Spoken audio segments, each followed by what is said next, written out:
Heç bilirdiniz ki, Ramazanın hər gecəsində Allah müəyyən sayda insanı cəhənnəmdən azad edir və bu ayın sonuna qədər hər gecə davam edir?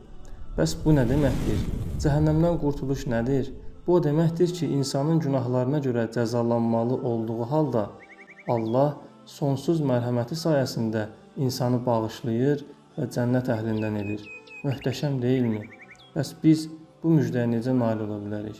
Bunun üçün Rasulullah sallallahu aleyhi və səlləmin bizə öyrətdiyi çox qısa və cəmi 5 kəlmədən ibarət bir duası var.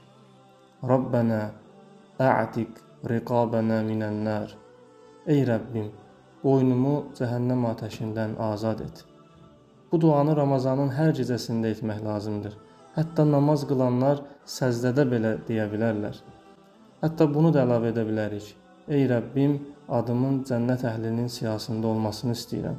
Unutmayaq ki, əgər 2025-ci ildə Allah tərəfindən cəhənnəmdən azad edilənlərdən olmaq qismətimizdə varsa, bu o deməkdir ki, biz artıq qurtulmuşuq. Amma bunun üçün dua etdiyimiz andan etibarən cənnət əhlinin əməllərini yerinə yetirməyə başlamalıyıq. Elə isə gəlin, bu Ramazanda dua etməyə tələsək və qurtuluş üçün əlimizdən gələni edək. Allah dualarımızı qəbul etsin.